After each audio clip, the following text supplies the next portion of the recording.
Okay, back again. Now, what I've done here is taken that boolean thing and the correct solution, even though we haven't reproduced the problem and working on reproducing the problem, both in the same file, so we can switch from one method to another without having to change any other code. So that simplifies things. Now, what I noticed, so here, all that's doing is that same while loop, and I'm using a tick count to enable this timeout feature. If we want to add a timeout, but I don't. Leave it at infinity. I also added a sleep here in the while loop, and there's a reason for that, but it's not worth mentioning at the moment. And then the release, we're using boolean that just sets this to false. Otherwise, we're going to be using this thing, which I'll get to explaining.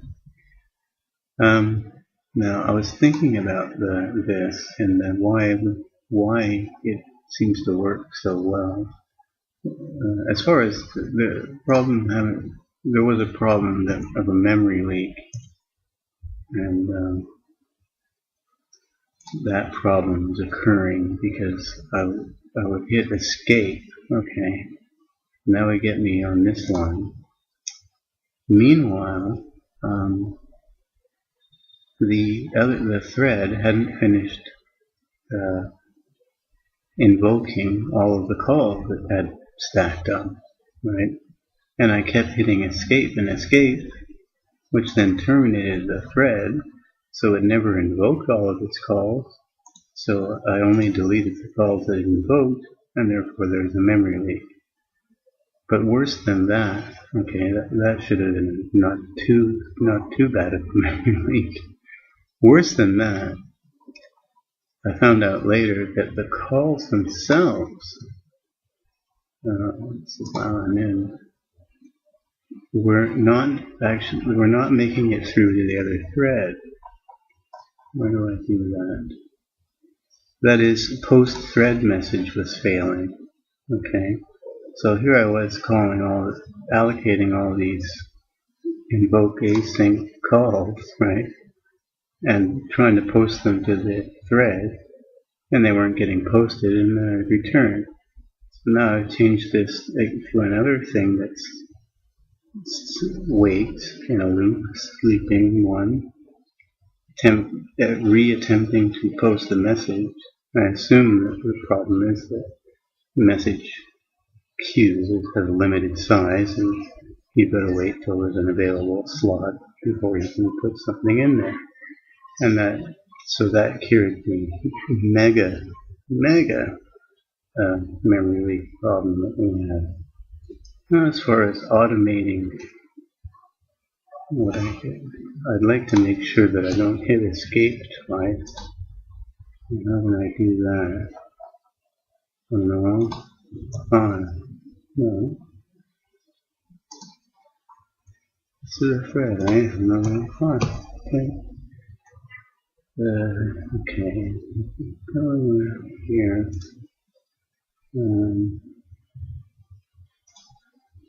Make sure that all of the invoking has been done before I allow myself to get past here.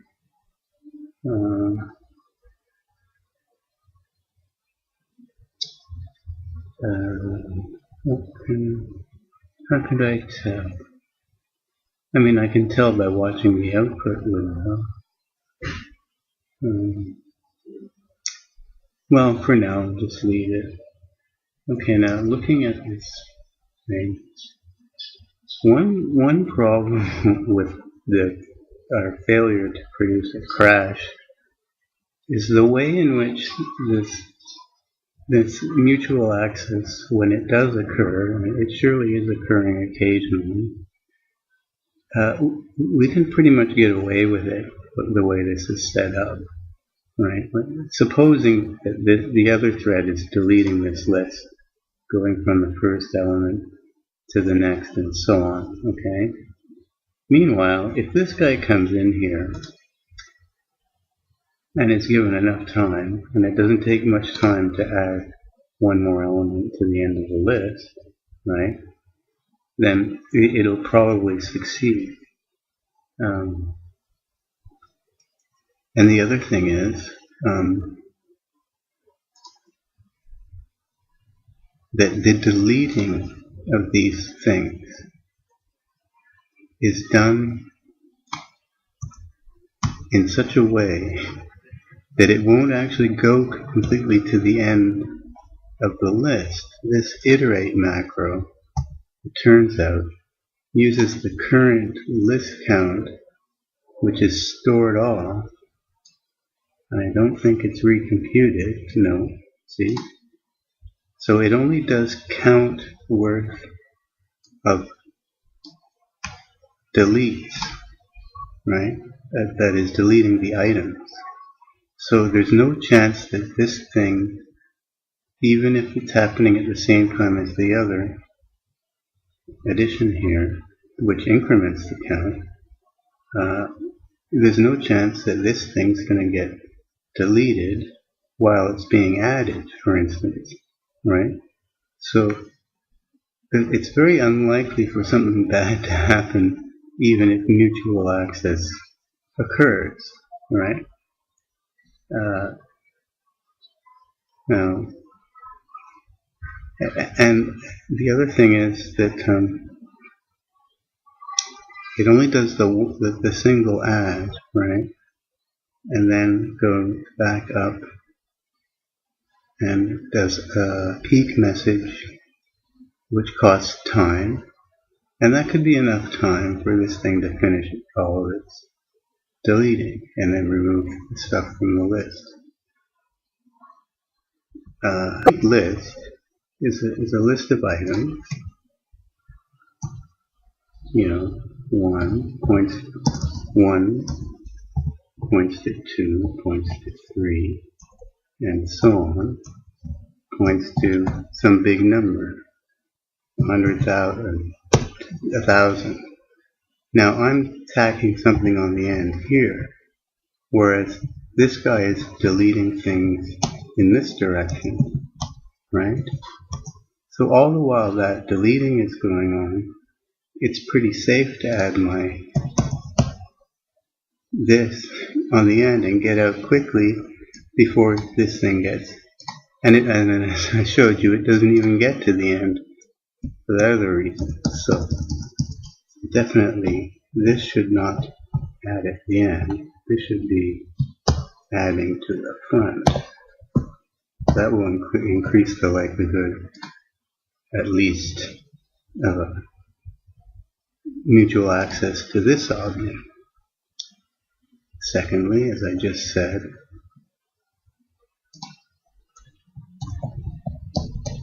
we need a list of these things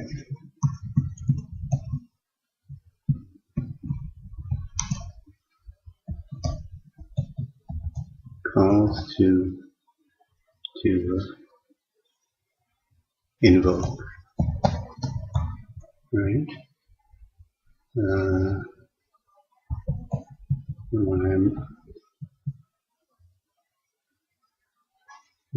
Okay. So now I go through here, and what I should do here is simply add that to this list, vote. Well, now the direction probably doesn't matter, but let's leave it as add head.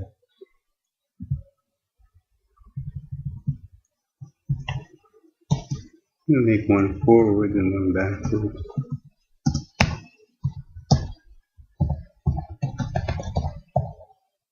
Okay.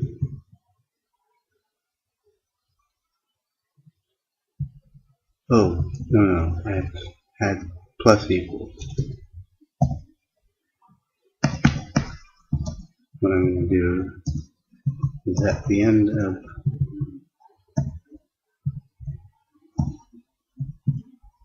this cycle of dequeuing messages, I want to then acquire access to the list and then go iterating through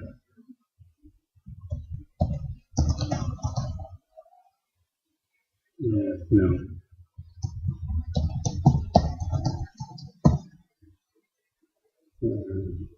We want to use objects from calls to and go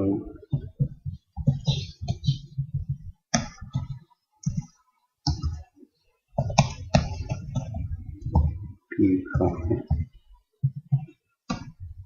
And I'm going to add that to the head of the other list and keep adding to the head of the other list. And when I'm all done, I'll release it. So now I won't have that problem that I can't get back in here again, right? So that's increased the chance, the likelihood of a crash. So I've done that, and I'm going to fiddle with some of the other numbers and hopefully get a crash. Okay. So this is not finished either. Well, I thought it would never happen, but finally, our synchronization system with booleans broke down, and we got a crash. We have a deleted node that we are accessing in our thread, which is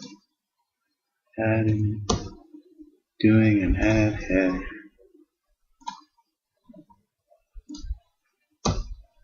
from here. And our other thread is doing validate cookies. Oh, okay. It's doing a free node. Well, now there you go. Two things are accessing the same global object at the same time. You'll also notice that I can print. I started printing this number out, or trying to print out when mutual access occurred. And if I can get to the top, see there's a lot here. Okay. Now, the way I was doing everything before, I never saw any of these. And that's this here. If mutual exclusion is working, right, then every time someone goes to release their access token, then that should reduce the count to 0, right? Now this minus minus is also not thread safe, but that never caused a crash. Anyway, but I never saw this, so it was working, and I tried all kinds of different parameters in this thing. So then I said, okay, alright, fine. I'm always going to call delete invoked calls, okay? And then I started to see these every now and again. But there weren't very many of these. So I bumped this up. And then I started getting lots and lots of these, but still no crash, because it's it's fairly safe if you get in there quick and add something and get out quick. But it's not 100% safe. And after a full day of waiting, we finally have a crash. Now this isn't obvious. This is actually what you would expect, right? One thing is trying to look at the previous node, right? Previous node's pre-pointer, and that's previous node's being deleted. It has been deleted because mutual exclusion didn't work. this, as I explained before, this procedure of, well, all this does is set it to false, but this procedure of waiting for a boolean to be false and then setting it to true, and I even put a sleep here to try and force something to happen, is no good, because a context switch can occur, and in which case both threads are going to have access to the list, and that's why this number of accesses ends up had ended up occasionally being equal to the number 2. And so one of the 2 releases would have produced one of these lines. And eventually it should have gone back to 0, but it's happening so often. Now, I said something wrong in the previous bit that I have already recorded. I'll try to remove that. But here you go. I just wanted to show you that it is possible. It is possible for a context switch to happen between here and here. In fact, it's just as fast to go from here to here as it was previously. This sleep 1 really doesn't have any effect in that regard. It should be the same without this, because all this sleep 1 would do would allow the other thread enough time to set this thing to true, right? Now well, maybe it helped, because if this was true for this thread, right, and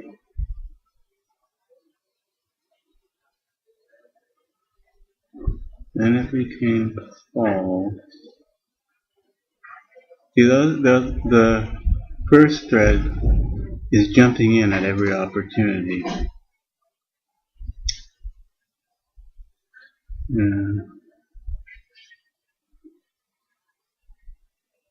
No, I don't think so. Anyway, we could try it without. I could try it without. But there's really there's nothing ambiguous about what's going on here, right?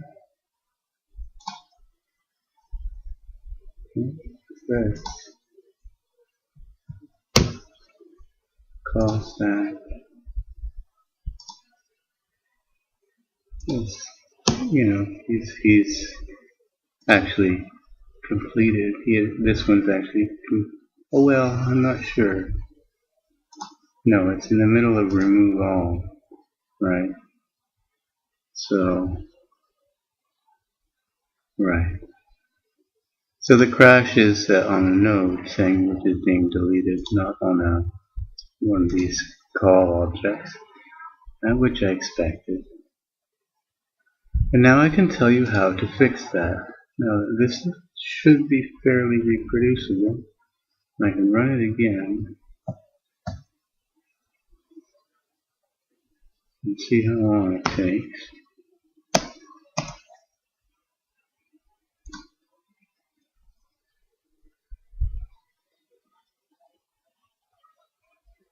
I'm not seeing any mutual access yet. It's funny that once the mutual access started, it seemed like it was almost every time. That might make some sense, because see, here it goes. Now it's just continuous mutual access. And why would that be?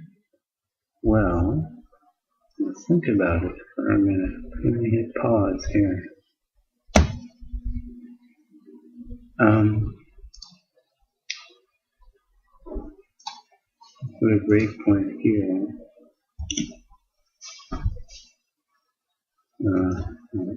Go.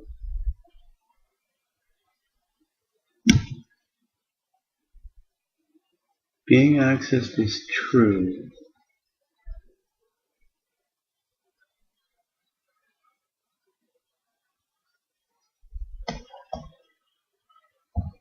I don't even know what thread I'm in. What's the other? What thread am I in? This one. What's this thread doing? It's doing a printout.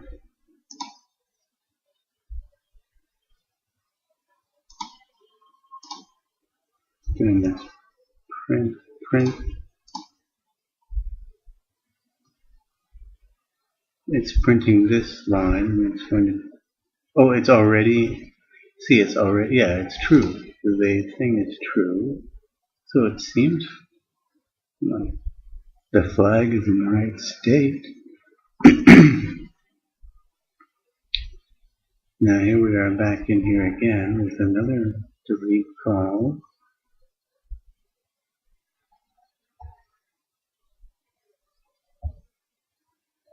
Now it's being accessed is true.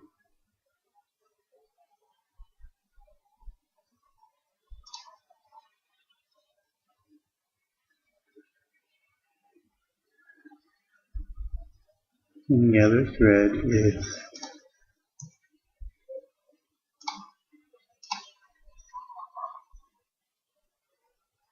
releasing access to this because it gets out there. It's no okay. So it's printing out this fact that it's become negative. That's why. Now how can that be? Don't I bump it up every time I get in?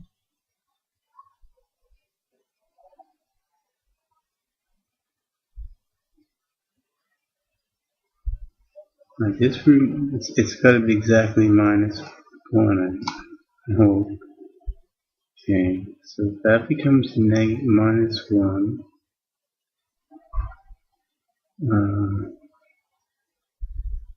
it's about to become 0, so it can't. Okay, so the printout is not indicating constant mutual access. It's somehow indicating that this number never gets back up below 0, above 0 again. And how is that possible? Oh, that's right, that's right. This is the thing about these multi-threaded things. Now here's a puzzle for you, okay? This has become equal to -1, right? Now, one thread is attempting to acquire access to the list, okay? So it has not, at least in this cycle, decremented that counter or incremented it, right? So it's, as far as this guy is concerned,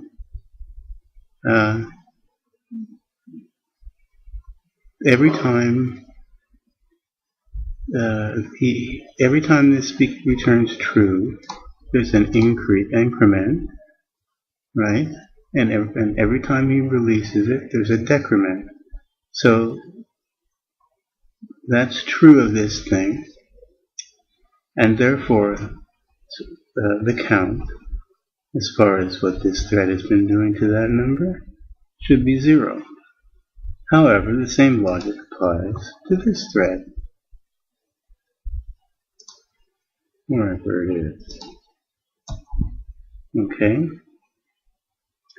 So now, how is it possible let's see what happens now. What I want to do is select the other thread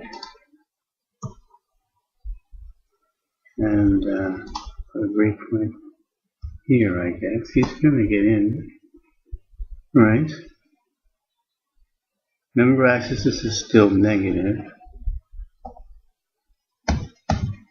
Now it's 0. He gets his access, right? So when he leaves, he's going to set it back to negative again. Now this other thread is back to waiting for access. Yeah. This thread now is just waiting. Okay.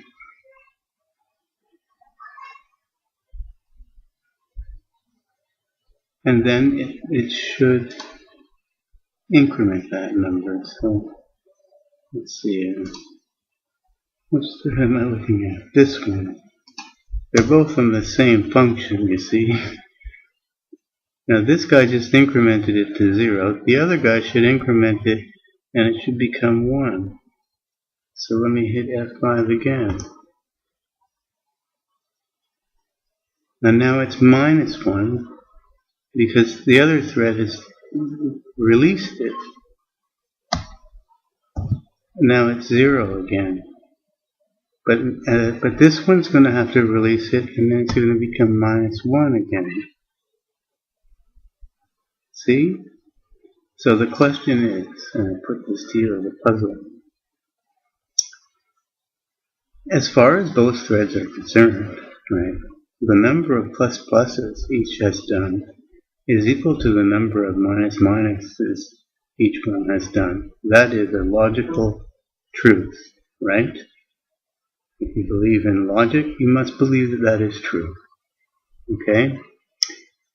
How come this value then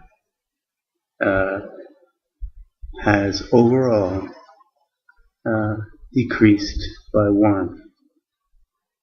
Okay, and that's a puzzle. I'm going to try and fix the other bit, and then try and tell you about mutexes. Okay, so the last two bits that you just saw have been pretty choppy, with various things cut out and discontinuities and whatnot. And it ended with a question, a puzzle, and so I'd like to leave it there at the question because well, maybe just by saying that it's a puzzle makes it easier to figure out what the answer is. I'd like to leave that hanging in the air for a while, and I think that whoever is watching this should be able to figure out what the answer is, how that occurred, how that could have occurred, and could possibly use the fingers and type on the keyboard and make a comment and explain to me and to the other 2 or 3 viewers of this channel why that happens and why that could happen, and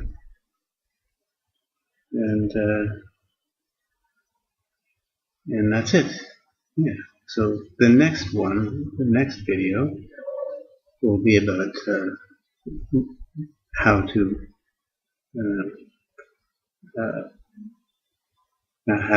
cause mutual exclusion to happen properly.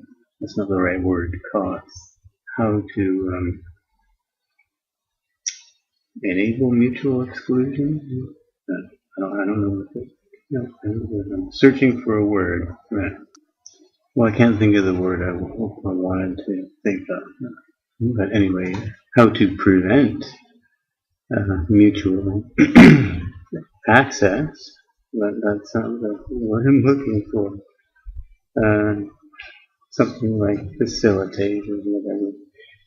And the way that's done is not something that you can do with just regular old code. In fact, it's impossible. I left a puzzle in one of the comments in one of the videos. I don't know if I still have that puzzle. There's so many files with them.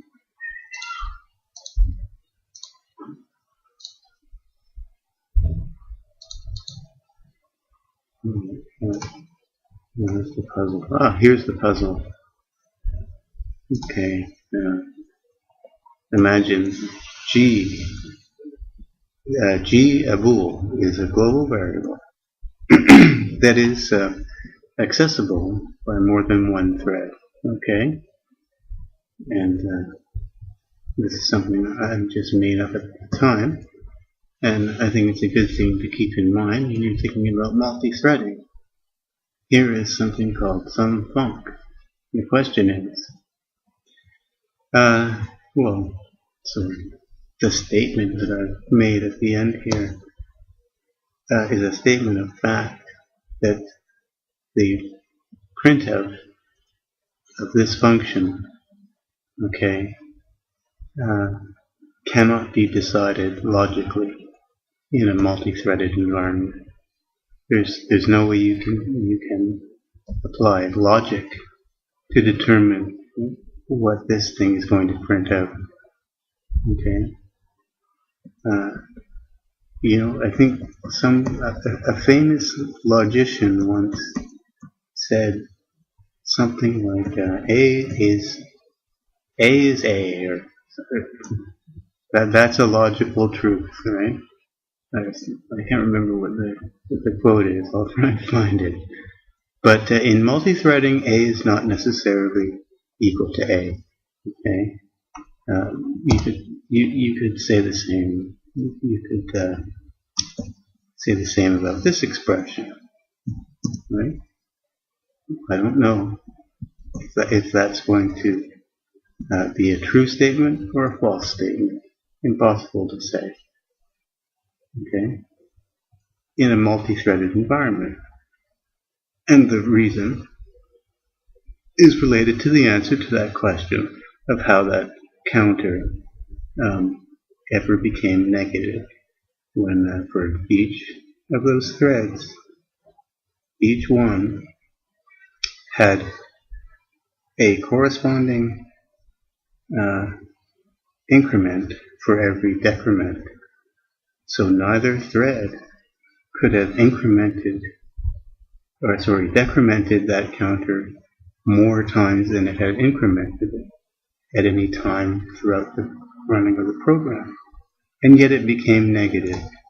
And that would be logically impossible if logic applied. Well, logic does apply, but the problem is it doesn't apply in the normal way in multi-threading. Okay, I'm going to tack this on the end and upload this.